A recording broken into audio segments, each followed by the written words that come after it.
என்னைக்கு இந்த இந்தியாவில் இந்த இந்து மதம்னு இருந்ததோ அந்த மக்களுக்கு அட்டி முட்டாளாக போயிட்டான். கடமையை செய் பலனை எதிர்பார்க்காதே. இந்து மதம் சொல்லுது, பகவத்கீதை சொல்லுது. சோழருக்கு சாவு செத்து போயிரு. ராமர் இருக்கார், கடவுள் இருக்கா, செத்து போயிடுவோம். உலகத்திலேயே முட்டாள்கள் உள்ள முதல் பட்டியலும் கடைசி பட்டியலும் சீனாக்காரன் தான். இரண்டாம் உலகத்தில் நடக்கிற பொழுது சீனான்னு ஒரு நாட்டை யார் பேசும் பொருளாக அடிமையாக வச்சுருந்தான். ராகுலுக்குலாம் அரசியல் விருப்பமே இல்லை. இப்போ யார் தான் அடுத்த தலைமுறை ஒரு பொறுப்பான அரசியல்வாதியின் கை காட்ட யாருமே இல்லையா? அதாவது இந்தியாவுடைய சாபக்கேடு. நீங்கள் இந்திரா காந்தி இறந்த பிறகு ராஜீவ் காந்தி இங்கே இந்தியாவில் இல்லை.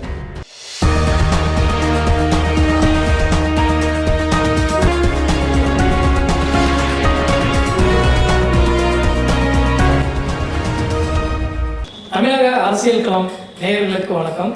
இன்னைக்கு நம்ம பாராளுமன்ற தேர்தல் 2024 பற்றி நம்ம தமிழா பாண்டியன் சார்ட்ட தான் பேச போகிறோம். நிகழ்ச்சி போகலாம் வாங்க. வணக்கம். வணக்கம் சார். சார், இப்போ தமிழக பாராளுமன்ற தேர்தல் ரொம்ப பரபரப்பாக உச்சகட்டத்தை நோக்கி போயிட்டுருக்கு. இந்த வாரம் மோடி கூட ரோடு ஷோ வராராம். அது என்ன சார் ரோடு ஷோ? இல்லை, மக்களை நேரடியாகவே சந்திக்கிறார். பிஜேபியினுடைய விருப்பம் தமிழக மக்களை, நீங்கள் தெருவில் இருப்பவர்களை, ரோட்டோரத்தில் இருக்கக்கூடிய ஏழை எளிய மக்களை நேரடியாக மோடி சந்திக்க போகிறார். அவர்களுடைய பிரச்சனையை கேட்க போகிறார். அவர்களில் ஒருவராக இருக்க போகிறார். அவர்களுக்கு ஒரு விடியல் தரப்போகிறார். நீங்கள் மோடியை பார்க்கணும்னா நீங்கள் டெல்லி போகணும், டெல்லியில் பாராளுமன்றம் போகணும், இல்லை பிரைம் மினிஸ்டர் கேம்ப் ஆஃபீஸ் போகணும். இவ்வளோ விஷயம் இருக்குது. நீங்கள் அவரே உங்களை தேடி தெருவுக்கு வரார். அதுதான் ரோடு ஷோ. ரோடு நகைச்சுவையாக இருக்கு சார். இல்லை, இந்த இந்திய அரசியலே நகைச்சுவையாக தானே இருக்குது. இந்திய அரசியல் நகைச்சுவையாக தானே இருக்குது. அப்புறம் இது நகைச்சுவையாக தானே இருக்கும். இந்த பக்கம் இந்தியா கூட்டணி பார்த்தீங்க அப்படின்னா ஒருவேளை ஜெயிக்குதுன்னே வச்சுக்கோம். மோடி எதிர்ப்பாளினால ஒரு முன்ன பின்னா அவங்க ஜெயிச்சிட்டாங்க.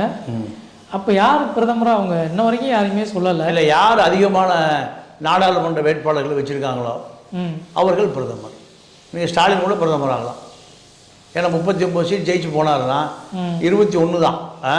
அதனால தான் அவங்க பிரச்சாரத்தில் சொல்கிறாங்களா, இந்தியாவை காப்போம், வாங்க இந்தியாவை போகலாம். அதே தான்.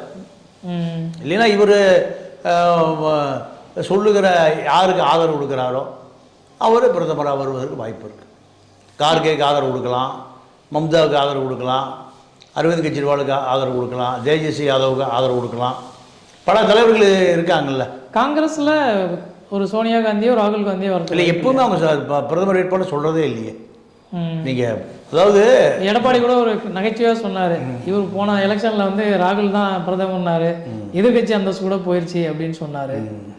அந்த மாதிரி காங்கிரஸ் கூட இல்லை, காங்கிரஸை பொறுத்த வரைக்கும் காங்கிரஸ் கட்சியில் ராகுல் குடும்பம், சோனியா, பிரியங்கா 3 பேருக்கும் அரசியலே தேவையில்லை. அவங்க என்ன நினைக்கிறாங்க, அரசியலை தேவை வேண்டான்னு நினைக்கிறாங்க. இந்தியாவை நம்ம என்ன காப்பாற்றி என்ன பண்ண போகிறோம்? ராஜீவ் காந்தி காப்பாற்றி ஆள் இல்லை, இந்திரா காந்தி ஆள் இல்லை. நம்ம காப்பாற்றி என்ன பண்ண போகிறோம்? அப்போது இந்த இப்படி ஒரு எண்ணம். சரிப்பா, நீங்கள் காப்பாற்ற சொல்லி சோனியா காந்திக்கு பெருவாரியான மக்கள் ஓட்டு போடுறான். ஓட்டு போட்ட பிறகு பிஜேபி என்ன பண்ணுறான்? 2004 என்ன பண்ணுறான்னா, சோனியா பிரதமராக வரக்கூடாது. ஒரு ஆங்கிலேய முகம், ஒரு இத்தாலிய முகம், ஒரு ஆர்சி கிறிஸ்டியன் இந்தியாவுக்கு பிரதமராக வரக்கூடாது. வந்தால் நாங்கள் தீக்குளிப்போம், கலவரம் பண்ணுவோம். யார் சொல்கிறான்? BJP, RSS. அப்போ அந்த அம்மா பார்க்குது, சரி எதுக்கு நம்மளால் இவ்வளோ கலவரம், ஒரு ரப்பர் ஸ்டாம்பை பிரதமராக வச்சுக்குவோம். அப்படி கிடைக்கப்பட்ட ரப்பர் ஸ்டாம்பு தான் மன்மோகன் சிங் 10 வருஷம் இருந்தார். அவர்களை பொறுத்த வரைக்கும் அரசியலுக்கு அவர்கள் வரல, அரசியல் அவர்கள் தேடி போகுது. வேணாலும் விலகிட்டு போயிடலாம். விலகிட்டு தான் போகிறாங்க. எங்களுக்கு அரசியலே வேண்டாங்க, ஆளை விட்டுங்கிறது. அந்த அம்மா நரசிம்மராவ் பிரைம் மினிஸ்டராக இருக்கிற பொழுது காங்கிரஸ் கட்சியில் யாரையுமே கேட்கல. ராஜீவ் காந்தி இறந்து தான் முதல் முறை நடந்த தேர்தலில் பெருவாரியான வெற்றி பெறலை. ராஜீவ்காந்தி மரணத்துக்கு பிறகு நடந்த தேர்தலில் தான் அதிகமான வெற்றி. அப்புறம் தான் உங்களுக்கு நரசிம்மராவை காங்கிரஸ் கமிட்டி தேர்ந்தெடுக்கலை, சோனியா தேர்ந்தெடுக்கலை, சோனியா 5 வருஷம் பார்க்கவே அனுமதிக்கலை யார்? நரசிம்மராவ். கணவனுடைய இறப்பினால் கிடைச்ச அரசு தான் காங்கிரஸ் அரசு. அந்த காங்கிரஸ் அரசில் சோனியா காந்தி 5 வருடம் சந்திக்க முடியாட்டார். யார்? நரசிம்மராவ். அப்போ அந்த அம்மா அரசியல் விட்டே போய் அந்த அம்மாளுக்கு ராஜீவ் காந்தி ஃபவுண்டேஷன், நீங்கள் அரசு இப்போ இந்திய அரசாங்கத்தினுடைய பணம் 5000 கோடி ரூபா எடுத்து கொடுக்குறாங்க. கடவுள் பார்க்கில் ராஜீவ் ஃபவுண்டேஷன் ஒரு 5 ஏக்கரா நிலம், இதோடு செட்டில் ஆகிக்கிங்க. இந்த பக்கமே வந்துடாதீங்க, காங்கிரஸ் ஆஃபீஸ் பக்கமே வந்துடாதீங்க. அந்த அம்மா சரின்னு போயிடுச்சு. ஆனால் சீதாராம் கேசரி காங்கிரஸ் கட்சி தலைவராக, இந்தியாவில் இருக்கிற காங்கிரஸ் கட்சி பூரா ஓட்டு போட்டு சீதாராம் கேசரியை தேர்ந்தெடுக்கிறான். சீதாராம் கேசரியுடைய கட்டுப்பாட்டுக்கு காங்கிரஸ் மாநில தலைவர்லாம் போக மாட்டாங்களாம். திருப்பி தேடி எங்கே வராங்க? சோனியா வீட்டுக்கு வர்றாங்க. நீங்கள் வந்தால் தாங்க இந்த காங்கிரஸை காப்பாற்ற முடியும்.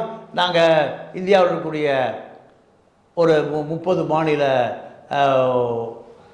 தலைவர்கள் முதலமைச்சராக போகிறோம், நீங்கள் தான் இந்த அடையாளம், வாங்கன்னு எங்கே யார் வீட்டுக்கு வர்றாங்க? சோனியா வீட்டுக்கு வர்றாங்க.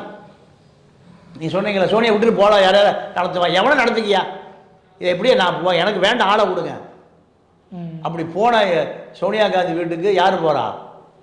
காங்கிரஸ் கட்சி தலைவர் பூரா போகிறான். போய் அந்த அம்மாவை திருப்பி கொண்டு வராங்க. கொண்டு வந்து தேசிய தலைவராகிற சீதாராம் கேசரி அடித்து விரட்டப்படுகிறார்.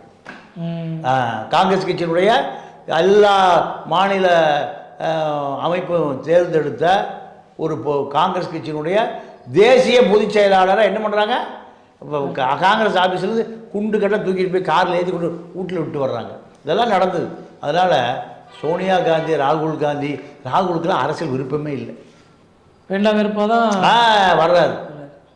அப்போ இது இந்தியாவுக்கு இப்போ அடுத்த தலைமுறை, இப்போ நீங்கள் அன்றைக்கி சொன்னீங்க உதயநிதி ஏறக்குறைய வேண்டாம் விருப்பம் தான் இந்த இதில் பதவியில் தொடர்றாரு, ராகுலுக்கும் அப்படி தான் இருக்காங்க.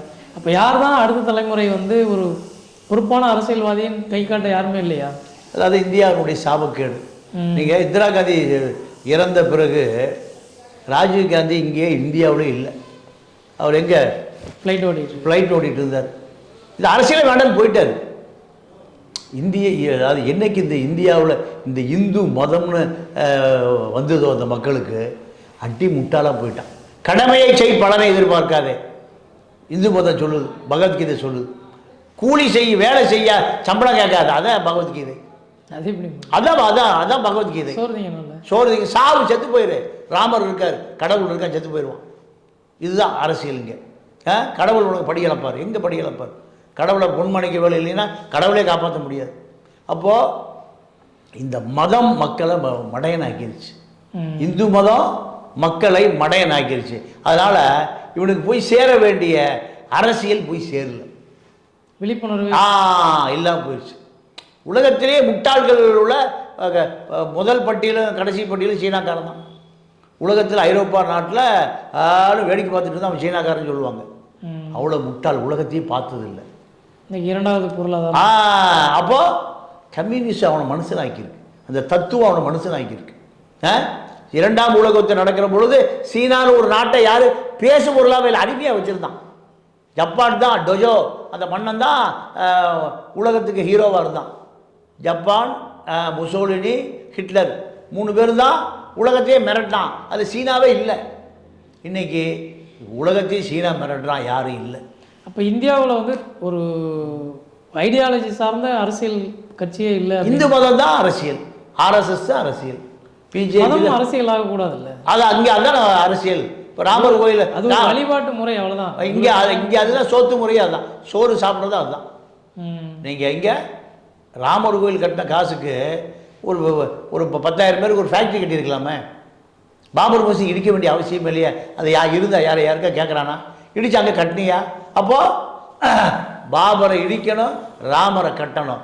140 கோடி பேரையும் நீங்கள் கொதி நிலையில் வச்சுருக்கணும். அப்படியே வந்து ஓட்டு போட்டு போயிடுவான். அம்பானி, அதானி, டாட்டா, பிர்லாவும் நல்லா இருக்கணும். மீதி பூரா பரிசோதனை எலியை போல், கரப்பாம்பூச்சியை போல், மூட்டை பூச்சியை போல், கொசுவை போல் வாழணும். இதுதான் இந்த இந்து மதம், இந்தியாவோட நிலைமை. இதுதான் நிலைமை. சரிங்க சார், தொடர்ந்து நம்ம பேசுவோம்.